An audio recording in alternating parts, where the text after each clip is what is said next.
বাংলাদেশ জাতীয়তাবাদী ছাত্র দলের আংশিক পূর্ণাঙ্গ কমিটি সেইটা পূর্ণাঙ্গের দাবিতে আমরা আজকে এখানে আমরণ অনশন কর্মসূচি পালন করছি।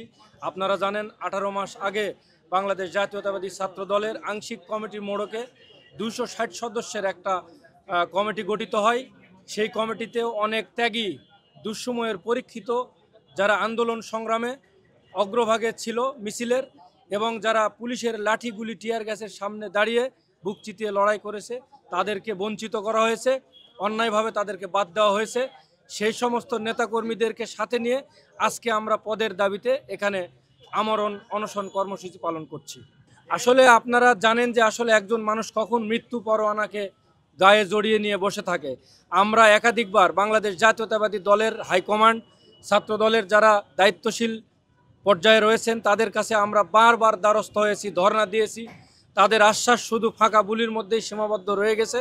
তারা বাস্তবে দিব এই একটা পরিস্থিতির মধ্যে দিয়ে আমাদেরকে তারা রেখেছে এবং আজকের দিন পর্যন্ত তারা কার্যকর কোনো উদ্যোগ না নেওয়ায় 18 মাস অতিবাহিত হওয়ার পরে আজকে আমরা মৃত্যু পরোয়ানাকে আলিঙ্গন করে গায়ে জড়িয়ে মৃত্যুকে আমরা মাথায় নিয়ে ইনশাল্লাহ আমরা এখানে আজকে উপনীত হয়েছি। হয় পদ অথবা মৃত্যু, এর মাঝামাঝি আমরা এখন অবস্থান করছি।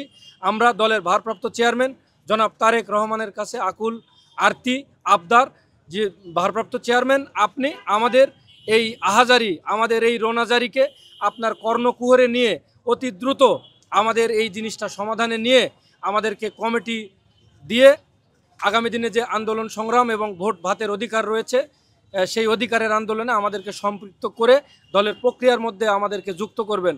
আপনারা জানেন আমরা দুঃসময় দায়িত্ব পালন করেছি। আজকে দলের সুসময় উপনীত স্বৈরাচার ফ্যাসিস্ট মুক্ত বাংলাদেশে আজকে কেন আমাদেরকে পদিন অবস্থায় রাস্তায় রাস্তায় ঘুরে বেড়াতে হবে, এই প্রশ্ন আমরা দলের কাছেও রাখতে চাই। আমরা সকাল 11টার সময় আমাদের কাফন মিছিল সম্পন্ন করে এখন আমরা যে 11টার পর থেকে এখানে অনশনে বসছি, এখনো পর্যন্ত বিএনপির যে হাইকমান্ড যেটাকে আমরা বুঝে থাকি বা নীতি নির্ধারক পর্যায়ে যারা আছেন তারা এখনো কেউ আমাদের সাথে এসে সরাসরি যোগাযোগ করেন নাই।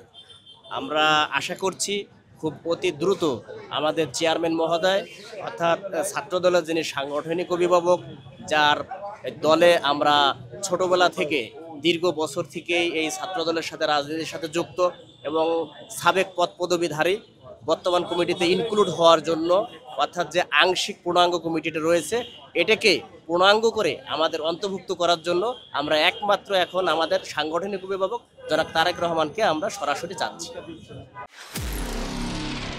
নিরপেক্ষ, সত্য প্রকাশে আপোষহীন।